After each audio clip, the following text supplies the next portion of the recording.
और भारतीय जनता पार्टी की ये सत्ता के दलाल गली गली मोहल्ले मोहल्ले अपनी दुकानें खोले बैठे हैं। तो आज थाने में जाओ, आप तहसील में जाओ, बिना लेन देन के कोई काम नहीं होता। कांग्रेस से विधायक हैं, इस बार क्या स्थिति रहेगी? तो ये खरीदी हुई सरकार है हमारी विधानसभा के साथ। तो आप ये देखो कि परमानेंट 15-20 सालों से जिस तरीके से दुर्व्यवहार होता जा रहा है, जैसे लाडली बहना के नाम पे आप लॉलीपॉप दे रहे हैं और जीजा जी को जिस तरीके से जेल भेजा है, घोषणावीर मुख्यमंत्री हैं, आप भी जानते हो। आपने ये कहा है कि जो मुख्यमंत्री शिवराज सिंह ने लाडली बहना का लॉलीपॉप दिया है, लेकिन 2 महीने से लगातार पैसे आ रहे हैं इसमें। हाँ, तो 2 महीने से आप 1-1 हज़ार रुपये पैसा दे रहे हो। लोगों को बिजली के बिलों के नाम पे जेल में डाला आपने इतने सालों में। लोगों का खून चूस के बनने वाली सरकार है और आपने देखा है कि कितने करोड़ों रुपए दे देकर कि ये सरकार बनाई गई है। और आज भी कमलनाथ जी ने जो वचन दिया है, तो आप देखिए निश्चित रूप से सरकार बनेगी। और नीरज दीक्षित जी ने कोई विकास ऐसा करवाया है जिस तरीके से भाजपा के लोग आरोप लगाते हैं कि उनने सिर्फ अपना विकास किया है, आरोप लगा है, अपने परिवार का विकास किया है और क्षेत्र का कोई विकास नहीं हुआ है? देखिए, जहाँ तक सिटिंग एमएलए की बात है तो वो हमसे ज़्यादा बेहतर आप लोग जानते हैं। तो क्या नीरज दीक्षित ने अभी तक लड़ाई नहीं लड़ी है कोई जन? नहीं, वो तो अब आप लोग ज़्यादा बेहतर समझते हो हमारी समझ से, चूँकि सारी चीज़ें मीडिया में रहती हैं। लगातार शिक्षा, स्वास्थ्य, बेरोजगारी बढ़ रही है, लेकिन कहीं ना कहीं ये लगता है कि नीरज दीक्षित जैसे भाजपा के यहाँ गिरवी टाइप की रखी हो, कोई विरोध ऐसा प्रदर्शन नहीं करते जिससे जनता का फायदा हो सके।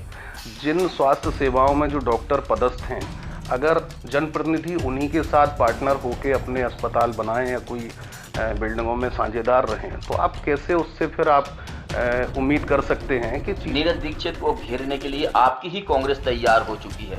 तो इस बार भी हमारी उम्मीदवारी है पार्टी में। है कि आपके विधायक ही ने ही इस गद्दारी की है, इसको कहां तक, क्या किस तरह नजर से देखते हैं आप? देखिए, अब पिछली बातों में हम जाना नहीं चाहते। सत्ता के संग्राम में माहौल क्या है? आज हम विधानसभा महाराजपुर में हैं और हमारे साथ कांग्रेस के युवा नेता दौलत तिवारी मौजूद हैं। उनसे जानेंगे कि किस तरीके से कांग्रेस की तैयारियां चल रही हैं और वह भी दावेदार हैं। नमस्कार, मैं हूं मनोज सोनी और आपने देखना शुरू कर दिया है न्यूज़ साझा न्यूज़। भाई साहब, बहुत बहुत स्वागत है सबसे पहले तो आपका। नमस्कार, धन्यवाद। कांग्रेस किस तरीके से महाराजपुर में तैयारियां शुरू कर रही है? नहीं, कांग्रेस की तो तैयारी है। हमारे मंडलम के जो सेक्टर प्रभारी हैं वो अनवरत काम कर रहे हैं और संगठन भी बहुत अच्छा काम कर रहा है। और बाकी रही बात, तो हम लोग तो हमेशा संघर्ष में पब्लिक के साथ, जनता के सामने खड़े रहते हैं। भाई साहब, आने वाले विधानसभा चुनाव में आपकी क्या अहम भूमिका रहेगी? आने वाले चुनाव में हम जनता के बीच जाएंगे और अपनी बात रखेंगे उनके बीच में, और जो भी हमारी उपलब्धियां हैं, जो हमारे काम हैं, उन कामों को रखेंगे, उनके बीच में जाएंगे और अपनी बात करेंगे। और भारतीय जनता पार्टी की जो नाकामियां रही हैं इन विगत वर्षों में, वो भी जनता के सामने रखेंगे। भारतीय जनता पार्टी की किस तरीके से नाकामियां रही, आने वाला जो चुनाव है उसमें कहीं ना कहीं आपके जो यहाँ के विधायक हैं वो कांग्रेस से विधायक हैं, इस बार क्या स्थिति रहेगी? देखिए, भारतीय जनता पार्टी की तो अनियमितताएं जितनी भी कम गिनाएं वो कम हैं, क्योंकि आप जानते हो ये खरीदी हुई सरकार है। कांग्रेस को मैंडेट मिला था और उसके बाद आज चुनाव का समय है और जनता भी इस बात को समझती है कि जिस प्रकार से लाडली बहना के नाम पे आप लॉलीपॉप दे रहे हैं और जीजा जी को जिस तरीके से जेल भेजा है, 1-1 हज़ार रुपये के कनेक्शनों में जेल भेजा है अगर उनने बकाया नहीं चुकाया तो बिजली के बिलों में। और आज आप लाडली बहना करके और उसको दिखावा कर रहे हो कि ये हम चुनाव के लिए जा रहे हैं और बहनों के लिए हम बहुत बड़ी सौगात दे रहे हैं। तो ये सब झूठे और छलावा हैं और इतनी घोषणाएं हैं, घोषणावीर मुख्यमंत्री हैं, आप भी जानते हो। और हमारी विधानसभा के साथ तो आप ये देखो कि परमानेंट 15-20 सालों से जिस तरीके से दुर्व्यवहार होता जा रहा है, पहले लगातार चुन के आने वाले लोगों ने दुर्व्यवहार किया और फिर इसके बाद भी कुछ चीज़ें बदली भी हैं, तब भी जनता को वो न्याय नहीं मिला जो महाराजपुर विधानसभा की जनता के साथ जो न्याय होना चाहिए था। आपने ये कहा है कि जो मुख्यमंत्री शिवराज सिंह ने लाडली बहना का लॉलीपॉप दिया है, लेकिन 2 महीने से लगातार पैसे आ रहे हैं इसमें 1-1 हज़ार रुपये। हाँ, तो 2 महीने से आप 1-1 हज़ार रुपये पैसा दे रहे हो, लेकिन और भी समस्याएं हैं। आज किस तरीके से लोगों को बिजली के बिलों के नाम पे जेल में डाला आपने इतने सालों में। आप जो अनियमितताएं रही हैं, आप भ्रष्टाचार की स्थिति देखो। आज थाने में जाओ, आप तहसील में जाओ, बिना लेन देन के कोई काम नहीं होता। और भारतीय जनता पार्टी की ये सत्ता के दलाल गली गली मोहल्ले मोहल्ले अपनी दुकानें खोले बैठे हैं। पहले आप जाइए, इनसे अपना हिसाब करके आइए, उसके बाद आपकी कोई बात सुनी जाएगी। तो ये भारतीय जनता पार्टी की इस तरीके की निर्दयी सरकार है, लोगों का खून चूस के बनने वाली सरकार है और आपने देखा है कि कितने करोड़ों रुपए दे देकर कि ये सरकार बनाई गई है, तो आप इस सरकार से और अपेक्षा भी क्या कर सकते हैं। आपकी जो पूर्व मुख्यमंत्री हैं कमलनाथ जी ने भी घोषणा की है नारी सम्मान और 500 का सिलेंडर, इससे कितना फायदा होगा और कितना भाजपा को नुकसान होगा? निश्चित रूप से फायदा होगा। आज देखिए आप सिलेंडर की स्थिति क्या है। आप देखो आज जो भी कमलनाथ जी ने पहले घोषणाएं की थी, चाहे गौशाला का मामला हो, चाहे कर्ज माफी का मामला हो, हम लोग शुरुआत करी थी। एक समय लगता है कोई भी सरकार बनती है, एक आध साल का समय एडजस्ट होने में लगता है, सब व्यवस्थाएं जमाने में लगता है, क्रियान्वयन कराने में, व्यवस्थाओं जमाने में एक समय लगता है। लोकसभा का भी इलेक्शन उस बीच में आ गया, तो फिर भी धीरे धीरे बहुत सारे काम जमीन स्तर पर हो रहे थे, चाहे गौशाला का हो, बिजली का मामला हो, चाहे ऋण माफी का मामला हो, तो उसमें बहुत अच्छे काम उस समय हो रहे थे। और सरकार रहती तो निश्चित रूप से आज चाहे पेंशन का मामला हो तो हम लोग 600 रुपये तक तो उसी समय ले आए थे, और अभी चुनाव तक वो 1000 रुपये होने वाली थी। तो ये बहुत सारी चीज़ें हैं जो कांग्रेस के द्वारा करी जानी थी, और आज भी कमलनाथ जी ने जो वचन दिया है, तो आप देखिए निश्चित रूप से सरकार बनेगी और 5 दिन के अंदर वो चीज़ें इम्प्लीमेंट होगा उनका। आपको लगता है कि आपकी विधानसभा क्षेत्र में नीरज दीक्षित जी ने कोई विकास ऐसा करवाया है जिस तरीके से भाजपा के लोग आरोप लगाते हैं कि उनने सिर्फ अपना विकास किया है, अपने परिवार का विकास किया है और क्षेत्र का कोई विकास नहीं हुआ है? देखिए, जहाँ तक सिटिंग एमएलए की बात है तो वो हमसे ज़्यादा बेहतर आप लोग जानते हैं।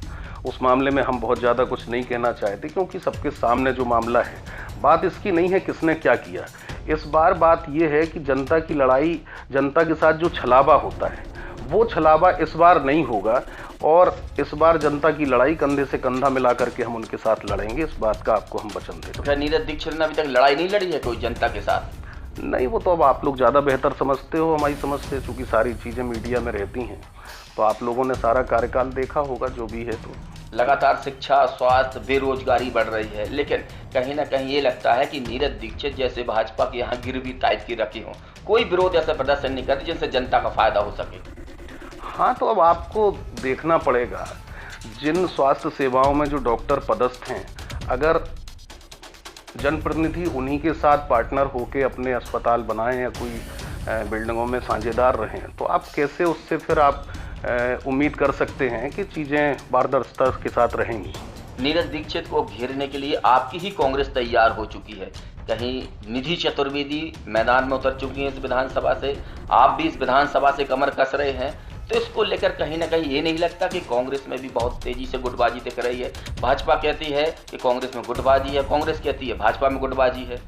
देखिए, हिंदुस्तान दुनिया का सबसे बड़ा लोकतंत्र है, और लोकतंत्र की यही खूबसूरती है कि प्रत्येक व्यक्ति को चुनाव में टिकट मांगने का अधिकार है और चुनाव लड़ने का अधिकार है, और मांगना भी चाहिए।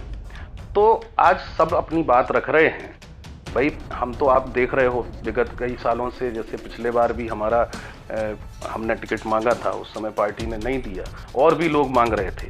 तो इस बार भी हमारी उम्मीदवारी है पार्टी में, और अगर उनको लगता है कि अगर वो पार्टी टिकट देती है तो निश्चित रूप से पार्टी में जाके काम करेंगे लोगों को। आप भी अभी नगर पालिका का अध्यक्ष का चुनाव लड़े थे, कहीं ना कहीं आप सुनने में ऐसा आया है कि आपके विधायक ही ने ही इस तरीके के अध्यक्ष के साथ जो आप अध्यक्ष का चुनाव गद्दारी की है, इसको कहाँ तक, क्या किस तरह नज़र से देखते हैं आप? देखिए, अब पिछली बातों में हम जाना नहीं चाहते, पिछले की सुध भूल के आगे की सुध ले। तो अब आगे विधानसभा का चुनाव है, उसमें देखते हैं क्या हो सकता है। अगर आपको कांग्रेस आप पर भरोसा करती है, आपको टिकट देती है, महाराजपुर से मैदान में उतारती है, तो किस तरीके की आपकी तैयारी है? निश्चित रूप से हमारी तैयारी तो 5 वर्ष रहती है, 12 महीने हमारी तैयारी रहती है, क्योंकि हम जनता के बीच में रह के और जनता की लड़ाई लड़ने का काम आप लोग देखते हो कि अनवरत करते आए हैं, और तो इसलिए बहुत ज़्यादा तैयारी की ज़रूरत नहीं होती है, क्योंकि हमसे ज़्यादा तो जनता हमारे लिए चुनाव लड़ती है। हम अकेले चुनाव लड़ने से कुछ नहीं होता। तो जनता के बीच में रहते हैं, जनता का काम करते हैं, उनके सुख दुख में उनका साथ बटाते हैं। तो तैयारी की कोई इशू नहीं है, हमारी पूरी तैयारी। क्या मुद्दे रहेंगे आपके मूल इस चुनाव को लेकर? बहुत सारे मुद्दे हैं, स्वास्थ्य सेवाओं की अनियमितताएं हैं, और आप निर्माण कार्य की गुणवत्ता देख लीजिए, जिस तरीके से दुरुपयोग होता है और जिस तरीके से कमीशन खोरी होती है, छोटी छोटी शासकीय योजनाओं का लाभ लोगों तक नहीं पहुंचता है। तो इन चीज़ों पे बहुत सारा काम करने की ज़रूरत है, और अधिकारियों में सबसे बड़ी बात है कि नकेल कसने की ज़रूरत है। और जो शासन की योजनाएं हैं बाहर से, जब तक आप विधानसभा स्तर पे आप भोपाल में इसके लिए विधानसभा के लिए लड़के कोई बड़ी योजनाएं नहीं ला पाते हो तो फिर आपका बहुत ज़्यादा काम नहीं होता, क्योंकि विधायक से आदमी की उम्मीद बड़ी होती है। बहुत सारी लोगों की ज़रूरत कभी विधायक को पड़ती ही नहीं है विधायक से, क्योंकि उनका काम पड़ता है पटवारी स्तर के व्यक्ति से, उनका काम पड़ता है रोजगार सहायक से, सेक्रेटरी से उनका काम है, लाइनमैन से काम है, उनका राजस्व में भी तहसीलदार लेवल पर भी बहुत कम लोगों का ऐसा काम होता होगा जो उनको पड़ता होगा। तो विधायक का काम ये है कि विधायक जो अधिकारियों पर नकेल कसे, शासकीय योजनाओं का लाभ लोगों तक पहुंचे, और उसके अलावा क्षेत्र के लिए जो कोई बड़ी सौगात हो उसके लिए भोपाल में लड़ाई लड़े और कुछ योजनाएं ऐसी लेके आए जिससे कि हमारे क्षेत्र का विकास हो सके। पानी की जितनी समस्या अपने क्षेत्र में है, बहुत ज़्यादा समस्या है, बहुत बातें होती रही, आप देखो कितने सालों से लोग लड़ते रहे, लेकिन उसके बाद भी सब हर बार बोल देते हैं ऐसा होगा वैसा होगा, और कोई एकाध धोखे से योजना आती भी है। तो जैसे अभी हरपालपुर में एक पाइपलाइन की योजना आई थी पानी की, उसमें भी भ्रष्टाचार का कितना चरम सीमा पर भ्रष्टाचार हुआ है और वो भी इम्प्लीमेंटेशन नहीं हो पाया, तो इस बात का बड़ा दुख होता है। आपकी सरकार को विरोध करना चाहिए, आपका विधायक है फिर भी विरोध नहीं हुआ है, आपको लग रहा है भ्रष्टाचार? अब वो ठीक है, किसने क्या किया क्या नहीं किया, अब आने वाले समय में कोई स्थिति आएगी तो वो देखेंगे। आपने पिछला जो विधानसभा चुनाव था नीरज दीक्षित के पक्ष में रहकर उनको चुनाव जितवाया था और भाजपा चुनाव यहां से हारी थी, आखिर इस बार क्या समीकरण बनेंगे? देखिए, हम तो सच्चाई के साथ हैं।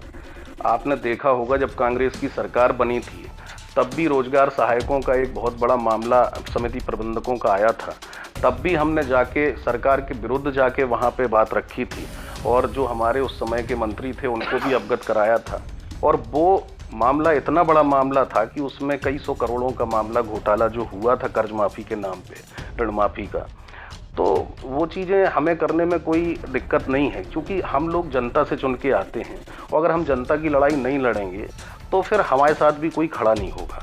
तो आने वाले समय में जनता जो फैसला लेगी, हम जनता के सामने अपनी बात रखेंगे और जनता जो फैसला लेगी उसको सर माथे लगाएंगे। तो ये थे अजय दौलत तिवारी, इन्होंने कहा है कि अगर कांग्रेस सरकार इन पर भरोसा करती है तो ये भरोसे पर खरा उतरेंगे और यहाँ पर शिक्षा, स्वास्थ्य और रोजगार जिनसे आज भी लोग यहाँ के वंचित हैं उनको उनका हक जरूर मिलेगा। मनोज सोनी के साथ सुरेंद्र यादव, न्यूज़ 7 अब आपके शहर छतरपुर में doctor KN memorial public senior secondary school affiliated to CBSE New Delhi प्रस्तुत करता है वत्सल डे बोर्डिंग स्कूल। आपके बच्चों को मिलेगी आधुनिक शिक्षा के साथ भारतीय संस्कार, personality development, division smart classes, experience faculty, well accrued lab, library, playground के साथ बच्चों को मिलेगी आधुनिक शिक्षा। तो अब देर मत करें, अपने बच्चों के भविष्य के लिए आज ही संपर्क करें KN memorial public senior secondary school affiliated to CBSE New Delhi, Vatsal day boarding school, Saura road, Chhatarpur.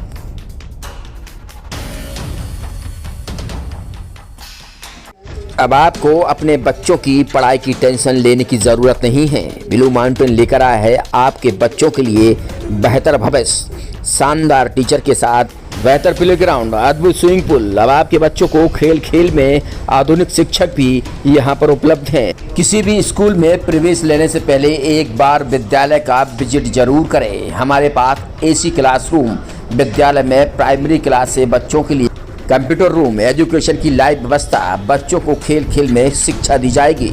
तो आज ही संपर्क करें। हमारा पता है छत्साल नगर के सामने सेलटेक्स ऑफिस के पीछे, पन्ना रोड, छतरपुर। एक सफल और सुरक्षित भविष्य के लिए आज ही संपर्क करें कृष्णा यूनिवर्सिटी, सागर रोड, छतरपुर।